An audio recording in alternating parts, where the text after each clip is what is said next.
Thank you all so much for joining us this evening. It really is brilliant to have so many of you here, whether you're joining us for the first time or returning to hear more from our special Durham Cricket guests. You're all hugely welcome. It's certainly been a busy and exciting time in sport lately. In cricket, we've had some fantastic moments already this season, from the Vitality Blast double, the double headers, to some brilliant women's standalone games, and of course last week's ODI at the Banks Homes Riverside. I really do hope you're all enjoying the season so far. And for those players among us, fingers crossed that you're not carrying too many knocks, niggles, or injuries, but more to come on that very, very soon.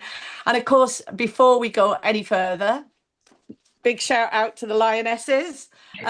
A huge congratulations to the Lionesses retaining their UEFA Euros title yesterday, with Northeast warriors like Lucy Bronze and Beth Mead in the team. A hugely incredible achievement, not just for them, but for women's sport more broadly, certainly here in England and wider UK. I'm sure you'll all agree it's moments like yesterday that continue to inspire us all across all sports and just show what's possible when the women's game is given the platform it deserves. And I did see on social that many of our women's team were together celebrating and watching the game as well, which is brilliant. For anyone who's new to the Cricket Network, a quick recap.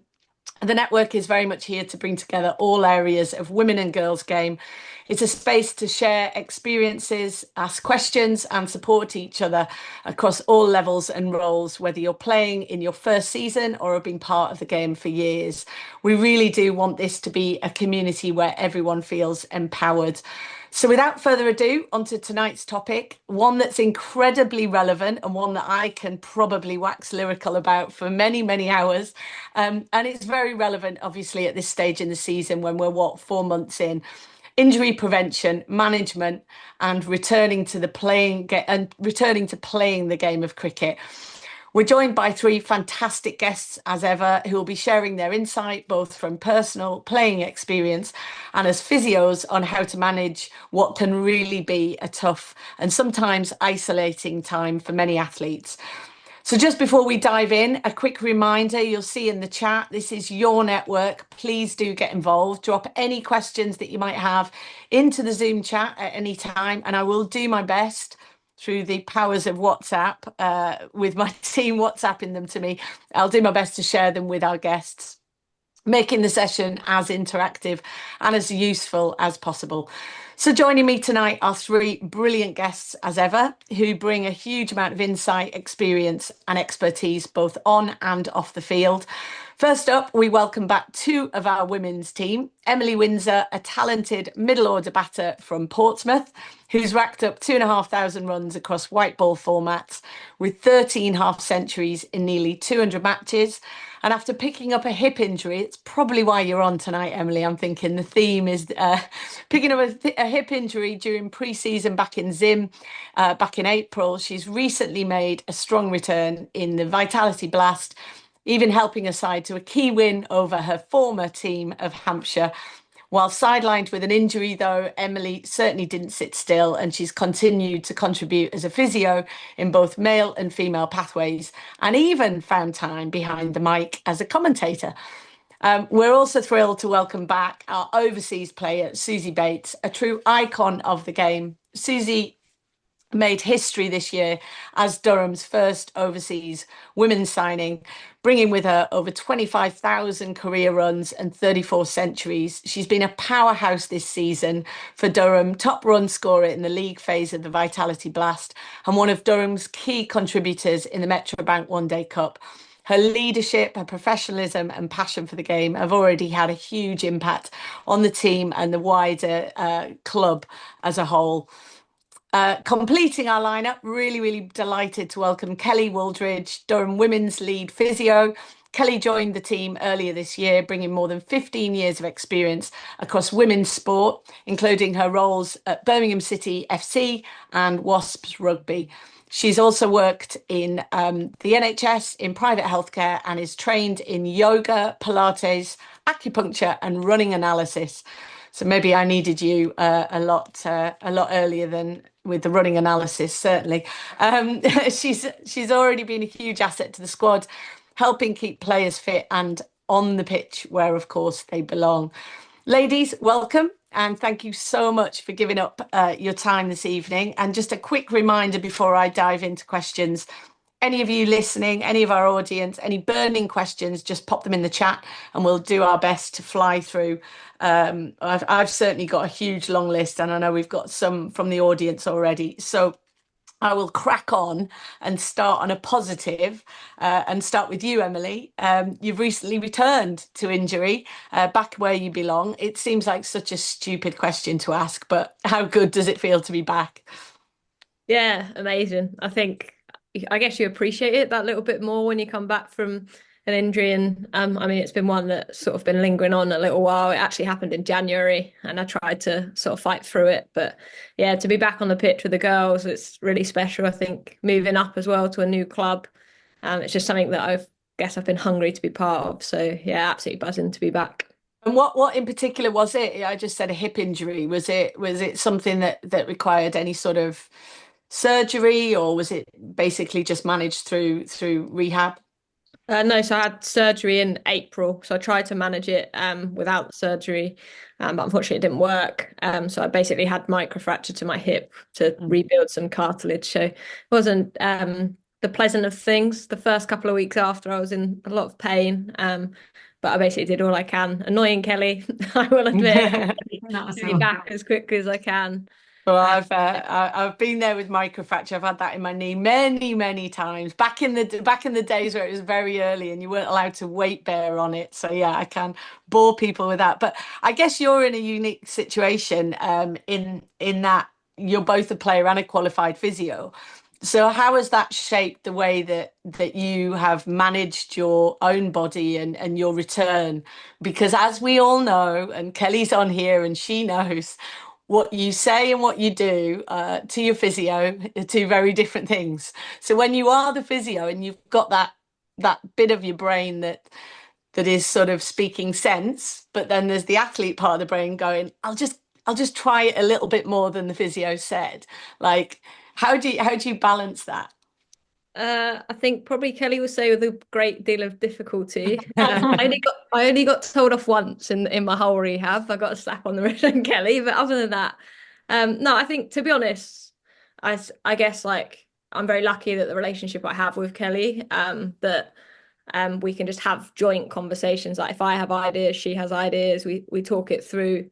Um, but to be honest, it probably allowed me to speed up my rehab a little bit because I sort of know the next step. And there were times when actually it was really quite hard because Kelly was away with the first, because it was in season injury. Kelly was away with the first team, so couldn't sort of be there all the time. So just me taking sort of little steps of progression to get back as quick as I can. But yeah, I think originally, before I had surgery, it was my worst enemy being a physio because I Mm. did everything you shouldn't. And sometimes I guess you have to be told, which I think Kelly's quite good at and sort of knows me well now to do it. But yeah, you're the worst patient. I think Kelly will admit it as well if you're a physio. I think all physios, that's all The physios, worst including patients. myself. Yeah, we're not good patients. We're not good at doing what we're told or what we know we should do as well. So I Yeah, don't think that's just a Emily trait. I think we're all guilty. yeah, and I'm probably sure that Susie, you probably agree. I don't know your academic background, but every athlete thinks they're a physio as well when you've been in the sport for a long time. I mean, you know your body so well, but do you then start, you know all the lingo, you know kind of what's right, what's needed, but each year, do you feel like you're learning more or you're getting worse? Are you kind of like, getting a worse patient or a better patient as you get older? I did do a physical education degree, but I wouldn't say that helped me at all. I did some basic anatomy. But yeah, no, I would not like to treat myself because I do think um, when you've played for this long and every day you've put your body through things, you feel like you know it pretty well and you know what you can manage. But you also don't know necessarily what's best for you. You just want to be out on the park. So you kind of probably play through a little bit of pain and injury because you've tested it and you know you can. And if a physio was to perhaps sit down and ask you lots of questions. You may not be in the peak physical shape that you should be to play, but I do feel like the more I've got to play at this level and the more training I've done, you have a better idea what your body can handle and what it can't. But it's not always the right thing. But I haven't missed too many games. Yes, touch wood, whatever Throughout it my looks. career. So I feel like if you're I not know. injury prone, the physios probably give you a little bit more leeway. Yeah, that's probably very true. Kelly, can I ask you what one common mistake you see players, especially amateur or grassroots players, make that increases their risk of injury? I mean, it's a very broad question, but is there one or two things? I would put, I mean, increasing the risk of injury, it depends on your sport, depends on what you do in the terms of like you're putting your body on the line, aren't you, to go out there. So there's only so much we can prevent. We do a lot around prevention and a lot around trying to support that. I would say one of the mistakes more when they have an injury is kind of rushing that early phase. So wanting back straight away, not protecting it for them for even that first 36 hours, and then rushing back to it, trying to speed that up, whereas actually you end up prolonging the injury at the latter phase rather than actually just bear with us for this little bit. It's a bit boring, but actually we shave weeks off at the further end rather than saving a day now. We're not gaining anything longer. And so I tend to find that's the bigger mistake when someone's got an injury is they want to rush that early phase. And there's only so much we can do to speed up healing. Healing's healing. And we have to protect that healing phase. So I think that's kind of one of the mistakes I see majority in sport or in life, actually. Yeah, I was going to say, yeah, that definitely everything. If I could ask then all of you, and I'll start with you, Kelly, given that you are our pro, top tips for preventing injury. I mean, given we're already four months into the playing season, if you like, probably a little bit more than that. But what would your top tips be for preventing injury pre and during the season? I think like during the season, it would be recover really well, take on the board. There's different strategies to recovery and what you choose to do post kind of match, but making sure you fuel right, you hydrate properly. That they're key things that sometimes are a little bit forgotten, and actually they're the fundamentals of your recovery. You can come in and have a massage and stuff like that, but we know fundamentally one of the biggest things that you can do is get your fuel right, get your hydration right, get your body moving properly and doing all the recovery strategies that I know for years you'll work out your own recovery strategy, but I would definitely say getting them bits right first, particularly when you're in season, is probably the way you can help prevent injury. Like if you're dehydrated, it's not just dehydration through like your internal organs, that's your musculoskeletal system won't be holding the water and attention like that, and you put yourself at risk of these kind of different injuries. And then kind of if you're looking at pre-season kind of stuff, it's making sure we like introduce all the stuff back to you at a graded amount. So we don't just go straight in. You've had your 6 weeks off pre-season and we're going in and we're going mental. You are going to then start seeing like overuse injuries, loading injuries because you've had that break. So it's making sure we introduce things at the right level at the right times gradually. And so you peak at the point you need to peak at and work around that. If you're looking at specific kind of areas to work on, I always say with women's health in particular, is looking at Oh, we've frozen. Kelly's frozen. Kelly's gone. Oh, Kelly's frozen. Well, we'll try. Well, Suzie, with you, like, oh, you're back. You're back, Kelly. We just lost you at the end there, just as that last little. Can you were just talking about women's health there? Yeah, so again, it's just talking about like looking at like your pelvic health and you're talking about like trunk stability. If you've got a strong trunk and core, you know, your limbs and your axles can do what they need to do at that point then. But I definitely spend a lot of time I bore these guys to death looking at around pelvic health and looking at that because that's the big one. And, you know, yeah, that's where and I don't want to kind of go down a wormhole with this one, but I'd also touch on because it was something that I never during my running career ever really sort of made the link, but somebody like Dina Asher-Smith got quite public about how she was having a lot of muscle tears, and she went to see the great Muller-Wolfhard in Munich, and a lot was made about your kind of menstrual cycle and the fact that, you know, when you are on your period, that like elasticity and your tendons and things like that. Like, and I hadn't even really ever, you know, and I did a sports science degree. That is just, I think, something that we are now talking about a lot more, and actually really understanding that that relationship has to be with the coach, the doctors, the physios, and also, you know, kind of training and playing. Everyone's got to be aware of these sort of issues. And I think the thing is, we know now we're doing a lot around the menstrual cycle. We're doing a lot around, obviously, not so much in elite sport, but you get older, the menopause. We're not static. So, you know, as we get from puberty onwards, we're not a static. We're not aging just on its own. We fluctuate week by week. So it's a weekly occurrence that things are changing, fluctuating consistently through that. And hormones play a huge role in what's that. I suppose that the thing we need to now look at is how do we take, so it's great Dina Asher-Smith brought that light, but she's a soul, I know she has a team of people around it, but she's a singular like kind of force. How do we fit that then into a team environment where we need to tailor people's loads and tailor people's environment, but also you still need to execute what you need to execute for the team. So it is, but there's a lot of research on the intrinsic and extrinsic factors of why we get injuries. I don't think period now is a one that's become a very common like conversation we're having. We know the spells where we're weak, and we know the spells where we're ridiculously stronger. It's not the only factor. And I think in women's sport we need to explore more around not just the intrinsic factors, so our hormones, our angles of our hips, like neuromuscular systems, but we also need to explore more around our extrinsic factors, so the boots we play in, the spikes the girls play in, the pads that they're fitted with. These are other that are designed historically for men. For men, yeah. So you know, and then we're asking women just to fit into them, and we have different anatomy. So there's lots around kind of not just the obvious, not that it's obvious about periods, but we know we're not static, but also we need to factor in all the extrinsic information that comes with it as well. Yeah, and Suzie, I'll keep referring back to how long you've been in the game, but you are still playing and you are still a machine. Each year, how do you manage yourself just on how your body's feeling? Is there stuff that you're doing each year to look after your body, recover more? You know, Kelly touched on the recovery elements.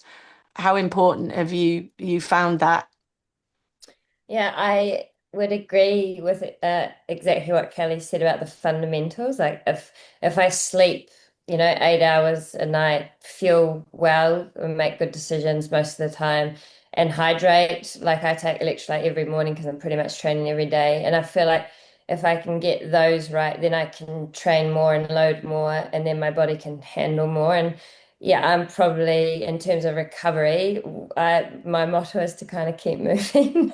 I think once I stop, that's when things will go wrong. But say a recovery day, I go for a walk and then I'm like, oh, I feel really good. And I break into a jog and then I do 20 minutes. Or that day my hips are tight, I'm like, oh, damn, I need to do some more work on get the ball into my glutes or do some stretches. Or if I bike and my legs feel tired, I know not to push too hard. So I feel like I kind of have to feel my body to make decisions around recovery or how hard I can push it. And yeah, I probably at my age, the most important thing for how long I've been able to play is to stay fit. And that's a day-to-day thing that is around recovery and being able to train by looking after yourself and making good decisions. But it's also been able to load my body when I'm in a season, because otherwise I'm playing cricket all the time. I can sort of, I guess, decondition if I'm just playing all the time. So it's learning what I can and can't handle. Yeah, and I guess Emily, you would probably look at that period you had out, months of the injury and then rehab and getting better, and kind of, I guess, where you'll probably just feel like you're just starting the season now, whereas the girls have obviously been playing from, like, say, back in March, April time. Do you look at that period of growth and kind of like mentally, how did you cope through those months where you knew this new team was coming together, the excitement around it, all of the noise that goes in it, and you're sitting there thinking, I'm not going to get to play. Am I going to get to play this season?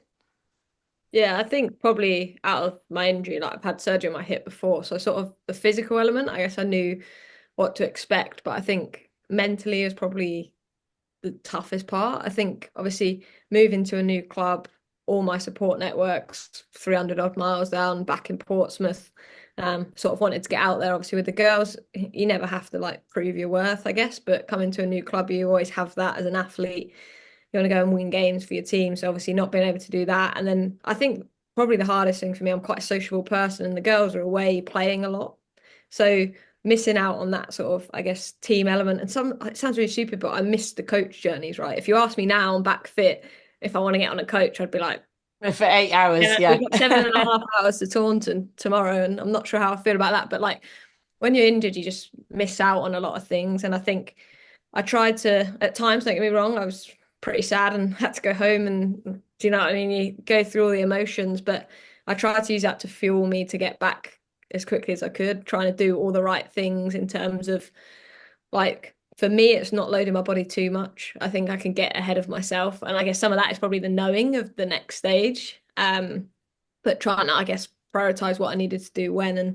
And yeah, and I guess talk to people. I think you can get in long rehabs, you can get very isolated. But when the girls are back, making sure I was trying to catch up with them for coffees, talk to sort of Kelly, the physio. Like there was one point where I was feeling pretty sad and I was like, I just need to go home and see my friends and family. So I think it's, I guess, being honest on those journeys. But I think when you look back now and I'm back on the field, back performing, I guess all those little frustrations and those little moments, I guess, are worth it.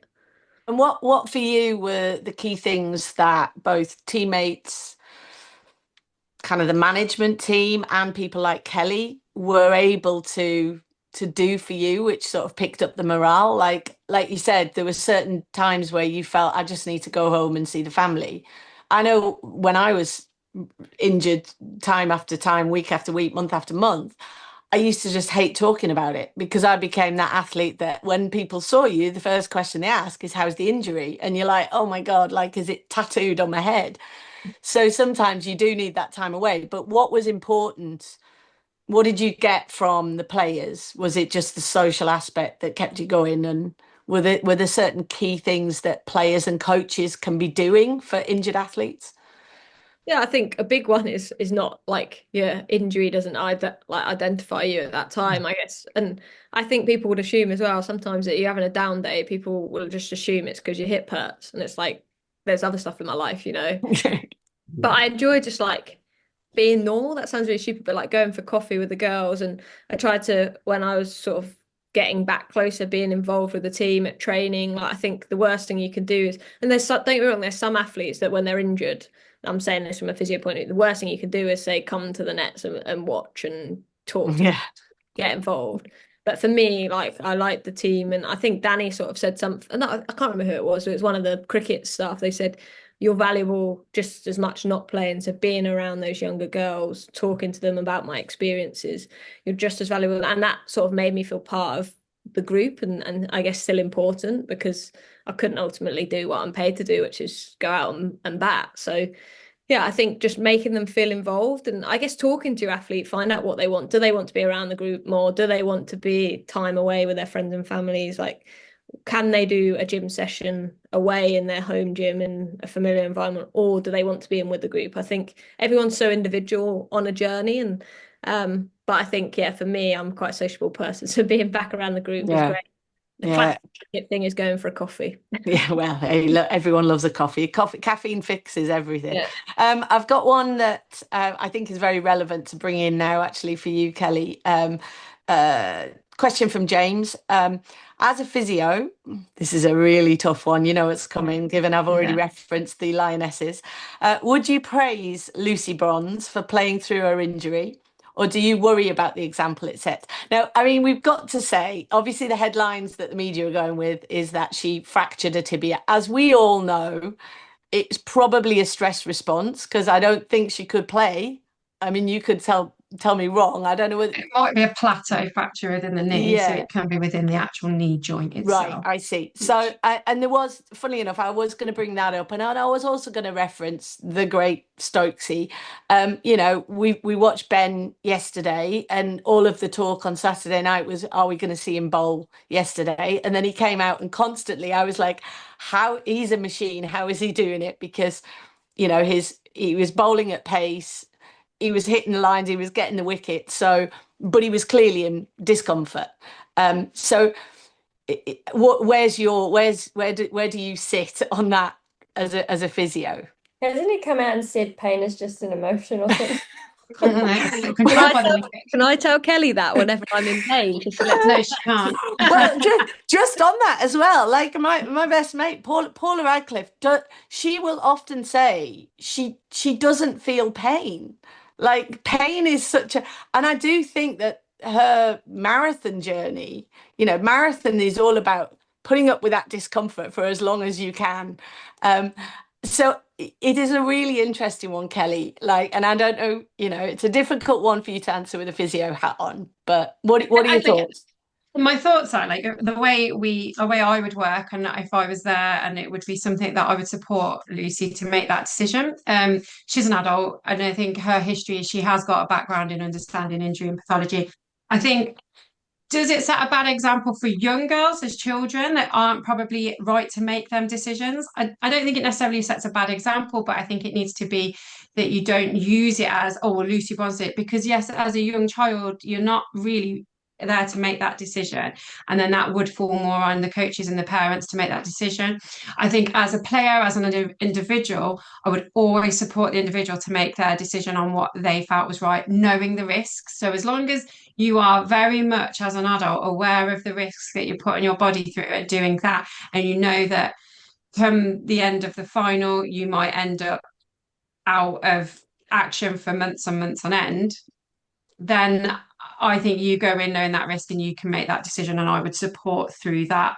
But for young girls, it needs to be really key that, you know, the advice and the recommendations at that age needs to be followed too, because they're young. It's not right for them to be making that decisions at that time. So yeah, I would always support the player as an adult in what they would want to do.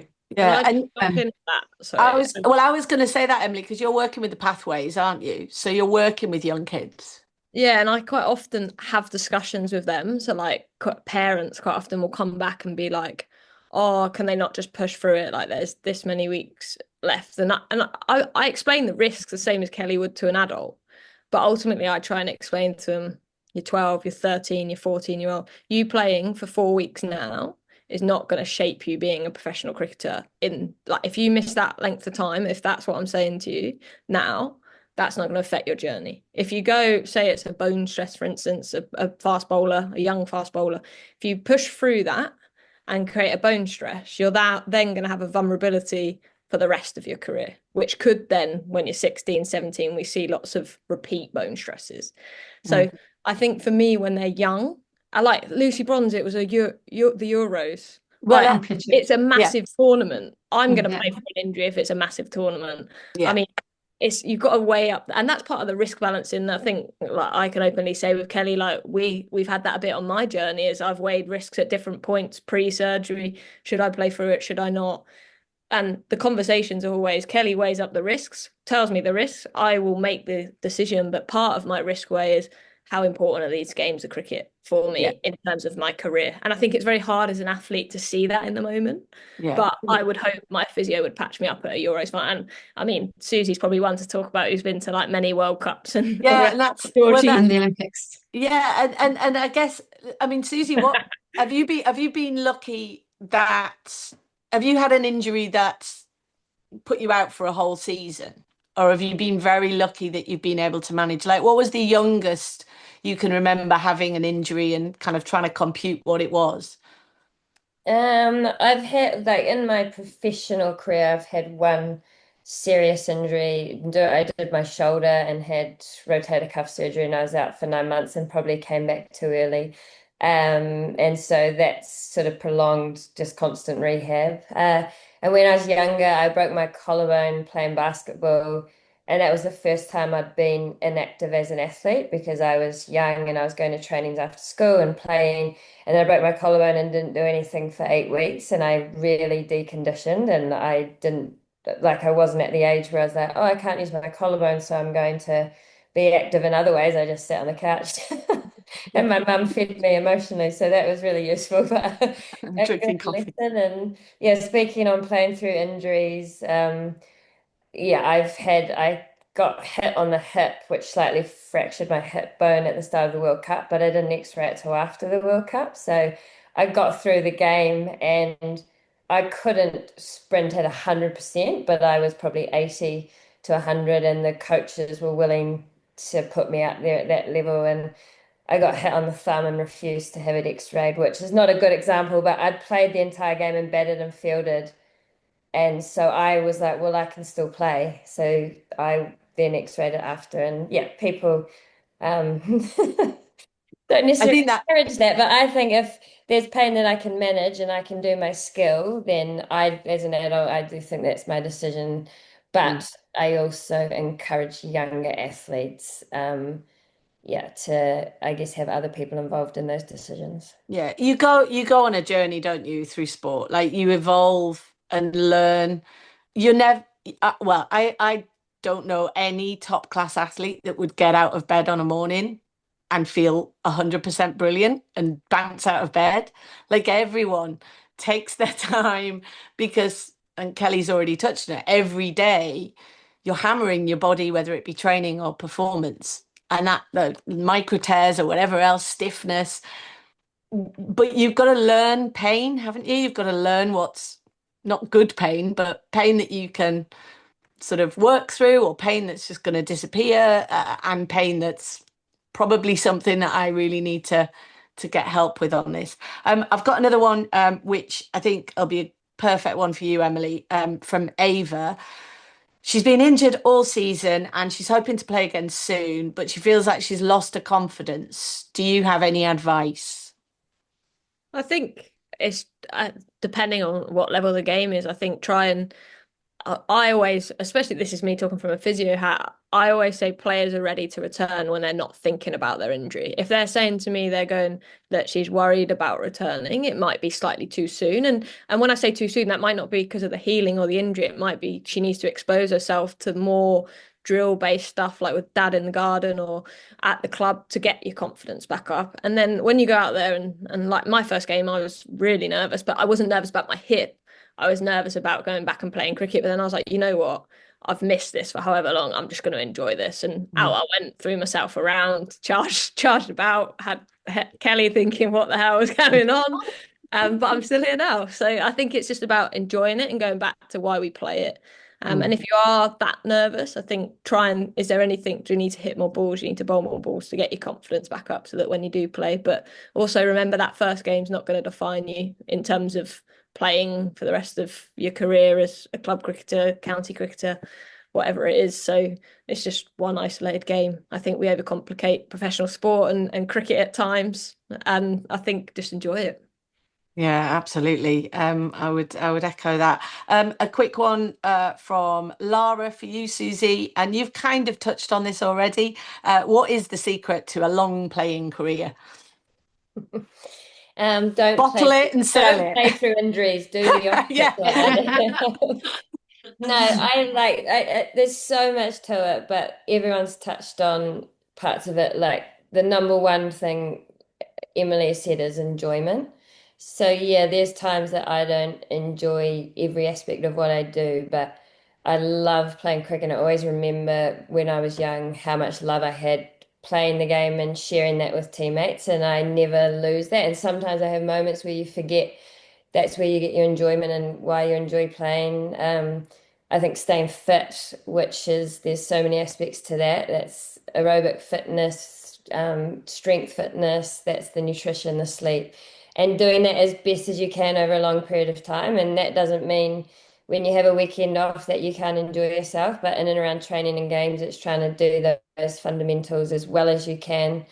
Um, and yeah, like I think it's just having goals throughout your career, and they can be the smallest goal of winning that first game, she's just going to enjoy it because she's missed it. Or new challenges, like for me, joining a new team and a new environment, which adds different challenges, and along the way having little goals, whether it's today or this week, I'm going to sleep for 10 hours every night to see how I feel, or I'm going to make sure I listen to Kelly and do my rehab. But yeah, I think it's just the most enjoyment I get out of playing is trying to be better at what I do each day. And that gets a little bit harder when you're older, but there's mental things that you can do that make up for the physical things. I'm not as quick as I used to be, but I feel like, yeah, it's just trying to tap into all those parts that help you be a better athlete, and always remembering that it's not forever. I think having in the back of your mind that I will not get to do this forever really helps each day, especially near the end. I'm like, oh, this could be my last year, this could be my last time in Durham. So then I'm like, oh, be present and make sure you enjoy it, because it can be taken away pretty quickly. And yeah, I think when you're 20, definitely you don't think that way, do you? When you're 20, 21, 22. I was going to say, Suzie she'll hate me saying this, but she's an absolute like role model, I think, for the girls in terms of that physical prep, how she like recovers, how she trains. Like, honestly, Suzie does our running sessions followed by New Zealand's running sessions. So she's all like, and I've played with you back in Hampshire. You're always trying to be better. And I think having someone like Suzie in the Durham environment, she's nearly at the end of her stint, which makes us all very sad. It's been valuable to quite a young group to see, I guess, what the top level does, and actually someone towards the latter of her career still trying to be better. And honestly, like the physical work she puts in, I mean, fair play to her. Absolute standard. So I'm not surprised she's had a long. If I could run as fast as Winnie, it would be much better. But that's okay. Yeah, that's the one thing I'm determined to get her. I'm determined to get her in one of our running events before she disappears back to New Zealand. But yeah, I think you're absolutely right, Emily, and the beauty of having this mix of kind of young talent who are starting off their career. This is what I guess the cricket teams and the football teams across our region have, the beauty of this mix of experience. One very quick last one for you, Kelly. While we've got Emily and Suzie listening to you, smiling, what is the one thing that you wish every player did after training or after a match to help their recovery that they don't do? Fuel properly. Fuel is probably the big one for me. That fuel and hydration. Anything else I can let them get away with, but the big thing would be fuel and hydration. Sleep's hard to put on them because after you've just finished a game, if we've finished T20 and you don't finish till 10 o'clock, it would be unrealistic to say that. But if after a game they would just eat and drink the right fluid, the right fluids. Yeah, I was thinking that as I said it. Yeah, Emily, prove a point there. I did see that. Yeah, no, I've got mine as well. Yeah. Unlike me, who's got a brew, but No, that's fantastic. And sadly, we have run out of time. I'm going to have to wrap up the chat, which is it's just such a shame because this has probably been one of my most excited and kind of feel like we've really managed to sort of delve down into some serious topics.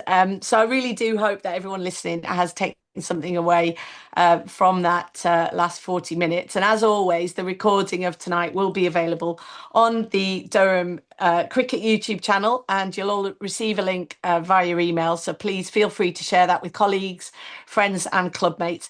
It's a huge thank you to our special guests and of course you, our audience. Sadly, tonight is our 6th and final webinar in the series. We do hope you've really enjoyed the topics we've covered and getting to know some of our players and staff a little better. We'd love to get some feedback, so please look out for a survey coming through to all our WCN members very soon, and we hope you'll continue to support our women's team for the rest of the inaugural season, and of course to those players who we'll be seeing in the upcoming 100 series starting next week. Kelly, Emily and Suzie, a huge thank you again, and best wishes to the players there for a final half of season injury free, please. I'll keep touching wood there, Suzie. And and obviously it's been an absolute joy to have you here in the region. I really do hope that the Northeast has a tiny bit of your heart already. I've seen, I mean, I follow you on social, and you definitely are making the most of seeing the best bits of our region, which is brilliant. So I wish you all a lovely Monday evening, or what's left of it. I'm off to go and dip in the River Tyne right now. So if anyone's down in Chollerford, you want to come and join me, feel free. Bit cold for me. Hey, do you know what? I worked out yesterday when I went in, it's the same temperature outside. So no different once you're in. So you're saying you can just walk outside and get the same benefit? Yeah, well, Just don't do it like but you feel so much better. You feel so much better because I'm so always injured. At least I don't get injured going for a swim. So, listen, thank you so much, ladies, and yeah, have a great week. Thank you. Thanks, now.